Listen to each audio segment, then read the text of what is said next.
Meine Damen und Herren, wir sind bereit. Hello, we are ready for you. Please welcome Greta Gerwig and Baumbach. Okay, look here. Okay. This way, yes, please, in the middle. This corner.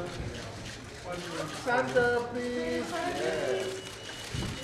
Miss, look down here, please. Down. Yes. Sir. Down, big smile here. Yes. Winter. Don't forget me on your left. Please. Don't forget me on your left.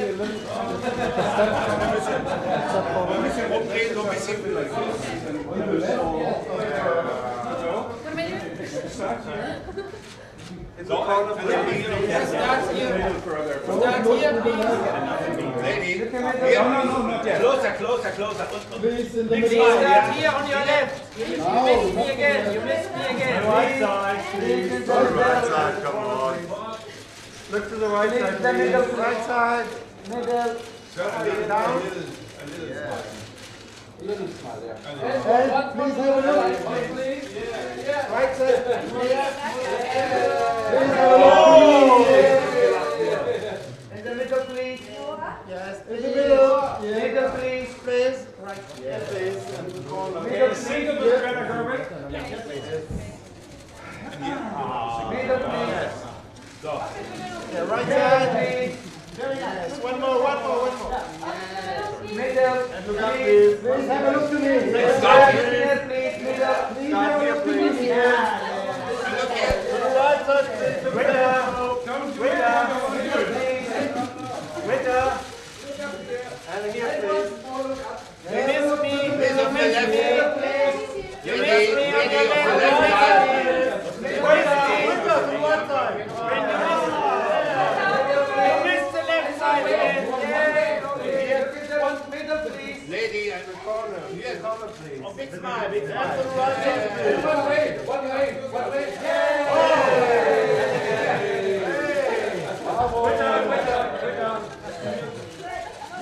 Corner, please. Middle, please. Give me away. Middle. Away, please, again. Away to To left. the left side. Okay, single with Noah Baumbach.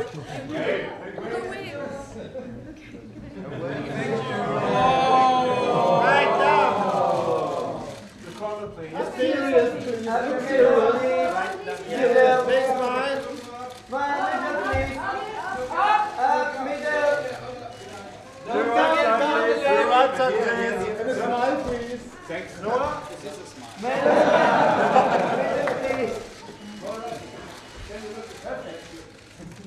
And Thank you. Thank you very much.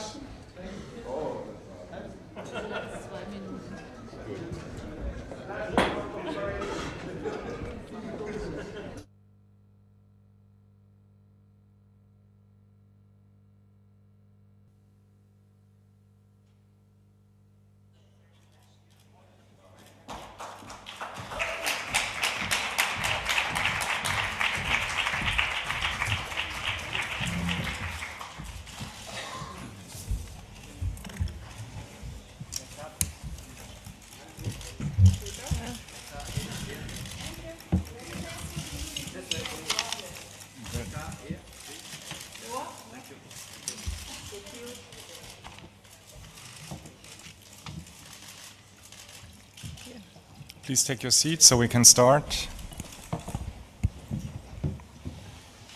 Will you please take your seats? Thank you. Welcome, ladies and gentlemen, to the press conference of the panorama film Francis Ha. They had been both with us in Berlin with the first collaboration Greenberg in competition in 2010. It's a great pleasure to have you back in Berlin, the star of the film and the writer Greta Gerwig. Welcome. And the writer, director and producer of the film Noah Baumbach. Welcome in Berlin. There's so many beautiful themes in your film, like single life, platonic relationship, struggling in New York without any money, career dreams, dancing dreams, and a very powerful, impressive character study. What was the first idea for the film? Where did you start writing? And who of you did start writing on the project? Well, I think Noah initially had the idea of making a film this way, under the radar somewhat, and he asked me if I was interested in writing something with him in a character that I could potentially play. And so it was his idea to do the movie, but then we figured out what it was going to be about through kind of a series of email exchanges about ideas that we had, and it was kind of instantly fertile and it had like, it felt like, oh, there's there's a movie to be made here about these ideas. And then we started writing scenes, and then the scenes expanded and changed. Is that right? Sounds right to me, That's yeah. right. It's a very special relationship, the relationship between Sophie and Francis. How do you see this, Noah? Well, I think the genesis of it was we came from Francis's perspective that this is somebody who is going through a transition in her life, her late 20s, and coming up against, you know, the way her sort of hopes and fantasies for her life and herself are now running into reality, and you know, she's discovering that it's not always going to be this way, and the Sophie relationship has all of that in it. And Sophie is somebody they literally live together, they're best friends, and it's just that point in life where your friends can no longer serve the same role for you as they have been. They're not everything for you, which I think up until that point for Francis, Sophie has been. And unfortunately for Francis, Sophie's on a different timetable than she is. Why does Sophie look for more moderate friends? Why does she what? Yeah, look for more moderate friends, like for marriage or like more monogamic relationships. Why doesn't Francis look for them, or Sophie? No, Sophie. Francis not at all. I mean, I think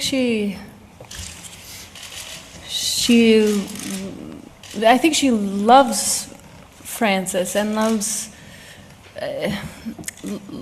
their friendship and loves who she is, but I think an element of the movie is that Sophie is looking for more grown-up adult friendships rather than a more juvenile version of female or close friendship, and that I think that really hurts Francis because Francis isn't ready to let that go. And I think in some ways Francis kind of can't believe she's choosing someone else.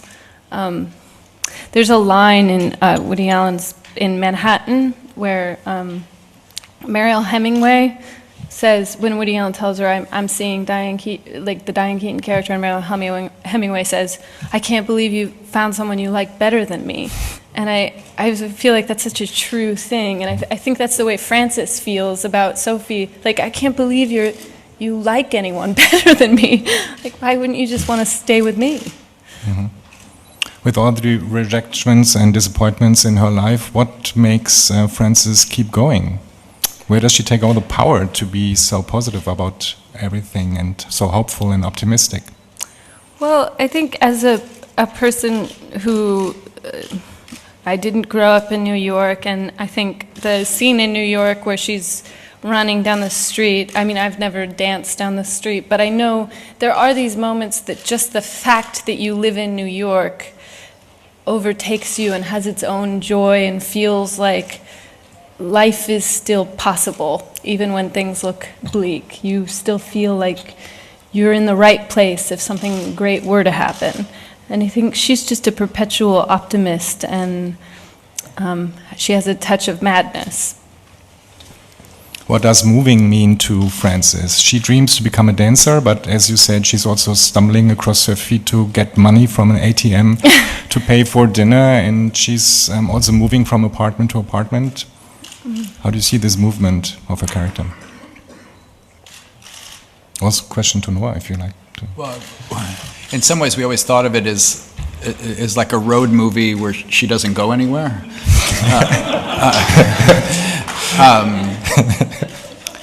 So, you know, I think that was a breakthrough for us when we were writing the script, was discovering that the movie would be broken into these sections and that in each section should be in a different place, because it seemed both a good narrative, narratively it was interesting, but it also, it seemed to represent Francis too. So I think it was a way for all of that to be built into the DNA of the movie without us having to actually articulate what it meant. Yeah? Oh, I was just gonna say with the dancing or with the other, like she's a person who when her body isn't organized by dancing, she's a mess. And when her life isn't organized by Sophie, she's a mess. Like, she's someone who keeps craving other people to give her structure. And I think part of the journey of the movie is finding her home in herself and her peace in herself. Why can no man compete with her friendship with Sophie? Oh, yeah. I think because she doesn't have room for more than one at that moment. And I also think, I mean, we didn't deliberately set out to make a movie with no love interest, but I think that as soon as we realized that's what we were doing, it was very appealing to me that there was an entire film that was a journey and had an arc that wasn't about falling in love or having sexual or romantic encounters of any kind, that it was entirely about artistic ambition and friendship, which I think that hasn't been covered quite well enough, in my opinion. Is there a difference, or what is the difference between friendship heartbreaks and relationship heartbreaks? Well, I think friendship heartbreaks are in some ways even worse because there's no word for them, and there's no way to completely describe it to other people. Romantic relationships have such clear starts and endings in many ways, and the goals are so clear, but it's unclear what your goal with your best girlfriend is. And I think that's part of Francis's frustration, is that you can't explain when things with a friend are going badly in a way that people can understand. If you say, I broke up with my boyfriend, everybody understands right away. You're in a tough spot. But when you tell someone, like, I'm fighting with a friend, it doesn't have the same, there's not as many songs about it. Country music is not based on that idea. No. Do we have questions from your side? There's a question on the right-hand side. Yes, please. I really like the film a lot. Did you see Oh Boy? You know, it's like the equivalent, the Berlin story.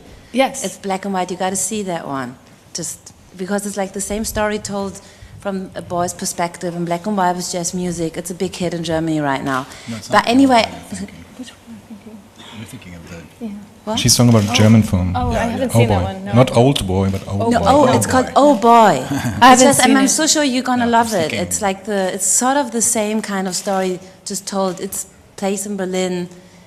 Anyway, but my question is, did you cast the boy from Girls before, Girls, was so big in the States? No. Or was it? We did cast him before. We cast him before. We didn't see, or we knew he was going to be in it, but we didn't. We made our film before the first season came out. So but he's just a great actor. I mean, I'd seen him in plays in New York, and was very impressed by him, and so I just think he's wonderful as an actor. And you did, write the script and everything before Girls came out. It's just some stages it seems so familiar in a way to me. Just girls struggling in New York. Yeah, I mean, I think that's just circumstance. We wrote it before we saw that it happened.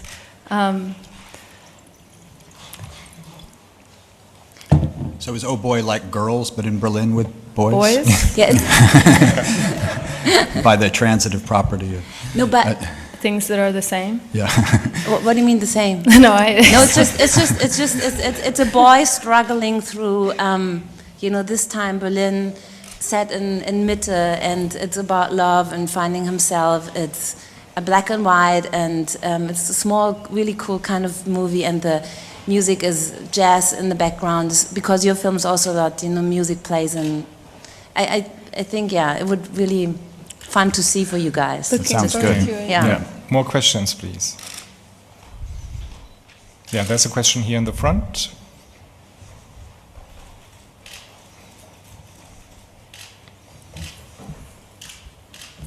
The closing music really struck me. It sounded very much like Georges Delerue, the Truffaut films. Was that intentional? It is George Delerue. Okay. It sounds so much like him, it's him. Well, yeah. okay, sorry that I missed that. But,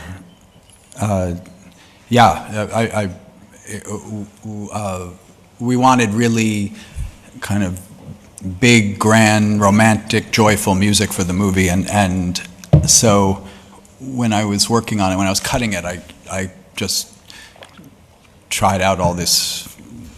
It's not all Delerue, but it's a lot of the same. It's him or people of the same period. And at first, I felt like I didn't want to use it because I didn't want it to feel like too literal, like a literal homage to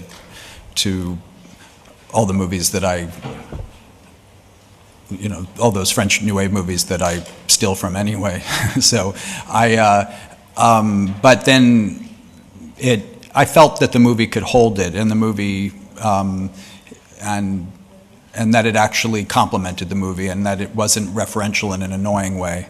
So we ended up using it all, and I also used actually the main Delerue piece that's in it is from the movie King of Hearts, which I've actually never seen. So that also helped because I didn't have any association with it besides the songs.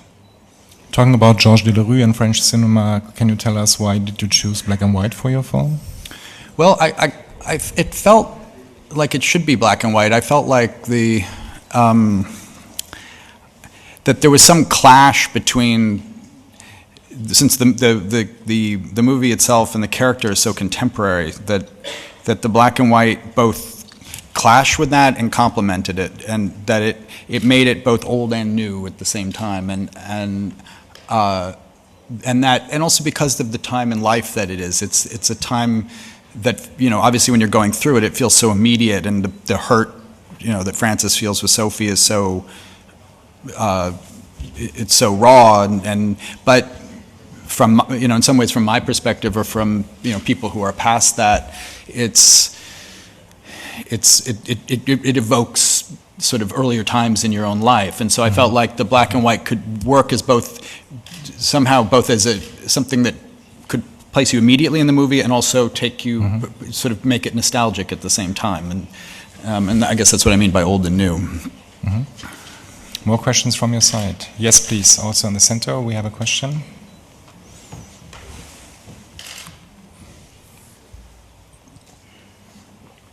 I have a question for Greta. I watched your movie Lola Versus, and now I watched this movie, and you play in each movie a chaotic role. So two chaotic characters. Which movie? Lola versus okay. two chaotic characters. So I wanted to know, is this a coincidence, or why do you choose to play two chaotic characters? Are you chaotic in real life? Chaotic, sorry. Chaotic? Chaotic, yes.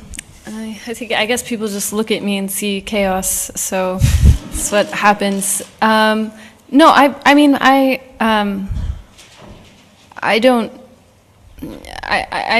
would like to play a lot of different kinds of roles as an actor. That movie to me feels very different, and the character feels very different, and the tone feels very different, and it's certainly not deliberate. I'm not trying to choose things that are at all similar, but I guess sometimes it can't be helped. Also, I think I try not to become too self-aware, too precious in some ways about worrying what the perception of any given role is, because the experience of making the films and the process of doing it is so different, and I think sometimes if you give in too much to an idea of what you are, it becomes paralyzing. So I guess I don't think about it. So, but if it seems similar, it's not on purpose, and I'm trying not to think about it. So thanks for bringing that up. Yeah. Can you please stop clicking here because it's hard to get the questions. Thank you. More questions from your side. How much do we need to fail to learn what means maturity for Francis? How much do we need to fail? A lot. Has she a sense for maturity? Well, I think by the end of the movie, I always saw that the end of the movie that she accepts limitations in herself and in her life, and that is maturity. I mean, that it's a movie about taking a desk job is actually a heroic act in this movie, whereas in someone else it might seem as like a failure. But I actually think for Frances it is heroic, and Frances starts to see her life in herself more clearly, I think, as she goes. Yeah, but it's also not a too stupid idea. I was hating the studio director for offering that job to her when I saw that, but then I thought, yeah, but it's a good way to, because she says, you're making some money, it's more realistic, and then you can do your own dream. And right. All artists start like with the grounds, and finally she did her dream, and she choreographed a very, very beautiful like mix of couples, triangles. What did inspire that wonderful choreography? How did you work on that? Well, I think when we talked about what Frances would eventually choreograph, we had a pretty clear, I had a pretty clear idea of what I wanted it to look like, because I love dance. I have danced, but I'm not like a professional dancer. But I love dance where it's like pedestrian movements. There's all different kinds of bodies. I like a lot of people on stage. I like people wearing street clothes while they dance. That the way the dance feels like some kind of organic, joyful expression of living, as opposed to something taken out of life and perfected. And so we talked to the choreographers, and they put together this beautiful dance, and they had so many different kinds of dancers on stage, which really made me happy when I saw it. And there's so yeah, that was a very specific kind of a look that we were going for. How much space did you have for intuition and improvisation? I think you had on one side a very structured script, but like looking at the wine pouring scene, it's so fun. And how much do you need to lose control also in your performance to go with what is happening with the other actors, with the camera, with the director? Well, that was all scripted too. Everything's scripted. But I think what you're responding to is while adhering to the script, there is, the actors need to feel free and open, and I mean, that's what Greta's so great at. I mean, is that she can do something within the sort of boundaries of what is necessary for the movie, the script, and do something that feels totally alive and individual and improvised, but it's not. There's no improv. It's all very scripted and lots of takes. So amazing performance, because it looks also like from the moment. Good. What does the trip to Paris give to Frances? Well, I think jet lag. The trip to Paris is this reaction to finding out that Sophie is quitting her job and moving. It's her heartbreak trip in a way, that she's. It's kind of out of anger and out of heartbreak, and I think I think it's a kind of expensive example of wherever you go, there you are, and going to Paris does not stop you from feeling these things. Well, it was a funny idea to us that she would do something spontaneous and impetuous, and that in a way should actually pay off for the character. In another movie, it would. She'd meet someone and have that she's doing something that I think in some ways should, in a different context, should be encouraged. Just sort of going and doing it and not, I'm going to go take that trip. But it's actually the wrong time for her to do it because she is doing it for the wrong reasons, and also she doesn't have the money. But even so, it was just funny to us that she would go and it would be a total bust. But it is a powerful encouragement to tell her, hey, I belong to New York. I don't belong to Paris. I need to fall in love in Paris. Well, it's not Paris's fault, though. It's and we also thought it would be amusing that we would then just go do it. Yeah, that you would know on some level that we actually traveled to Paris to shoot her sleeping through her alarm. Yeah. In Tokyo is a much crazier idea. You have 3 cities in the phone. Yeah. Sophie goes to Tokyo. Yeah. That's true. We should have gone to Tokyo too. Right. More questions from your side? Yes, please. We have a microphone for you, coming from the right-hand side. First of all, thank you for the movie. I loved it. It was pretty strange, though, watch it on St. Valentine's Day, because it was, the day when the pressure on the woman that had to have someone in her life is pretty big, So what do you think about it? Is it anti-romantic comedy or something? Do you want to? Well, I mean, it's Frances is not at a point in her life where she's prioritizing that. I mean, yeah, I wouldn't say it's anti-romantic. No. It's very. I liked it, because it was the right way to. Why are we think. arguing? Yeah. No, I'm not arguing. But no, I know. I'm just trying. I just don't have any words for that. I'm sorry. I just wanted to say that there's not so many movies about that. About the single women. And I think in most of the time, I mean, I feel like I have a pretty good survey of movies about women because I read a lot of them as an actress, and I think it's like in general, it's either a romantic partner or an absence of a romantic partner that drives movies, and we're not commenting on an absence, we're not creating a chase with a romantic end to it. So it feels, I'm proud of the fact that the movie doesn't have, that you can tell a story about a woman without having her fall in love or not fall in love or have someone or not have someone, that you can tell a story that has nothing to do with that. And I think that's rare, and I'm glad that we did it. It wasn't what we set out to do. We weren't like this. It wasn't a manifesto, and in some ways that makes it for me, even better, because it means that in some way we just inherently believe that there are other stories, and that's not the only one about women.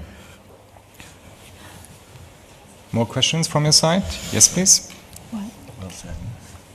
My name is Mahari from African News. The film was really delightful, and I like the character of Frances, because I believe sometimes when you're looking for something more, friends become like a chain, so you have to move out.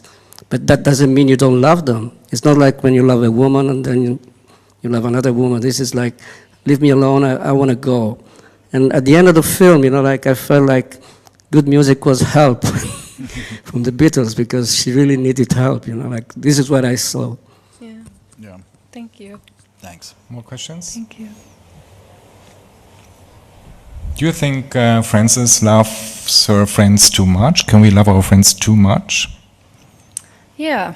I mean, I think it's sort of like this is a very silly example of it, but I remember as a kid I didn't understand why my cat didn't want to be this close to me all the time. I just wanted to sleep with it under my arm, and cats don't want that. And I feel like Frances she just holds things too close. She has a hold things too close relationship with Sophie, and it becomes hard. Sophie has to break away in order to live her life and grow up.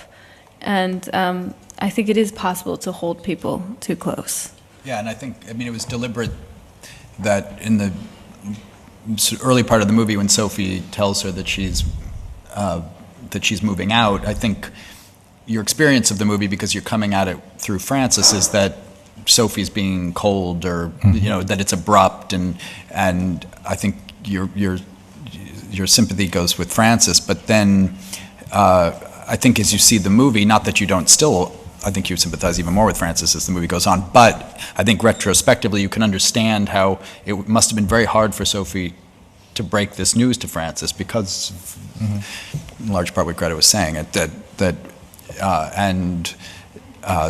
scene in some ways retrospectively plays differently, and you understand Sophie better as later on in the movie. You have David Bowie's Modern Love in your film. What does Modern Love say for you today? What is it today? Well, my attraction to Modern Love is also like the beginning of the song before it starts, when Bowie says, "I know when to go out, I know when to stay in and get things done." I always loved that, just that he speaks that before. I feel like that's always, I always wish I knew when to go out and when to stay in and get things done. And I don't know. I mean, and then it's such a great song, but for me, that's the most memorable part. Yeah, I think of it less for the song, and I mean the title of the song. I think of it as just a great sounding song. It's infectious. Yeah. More questions from your side? They've asked them. How important is humor in filmmaking and in our lives? Humor. To laugh about ourselves, also not about others, of course, but self-humor. Well, I guess it depends on the movie, right? I mean,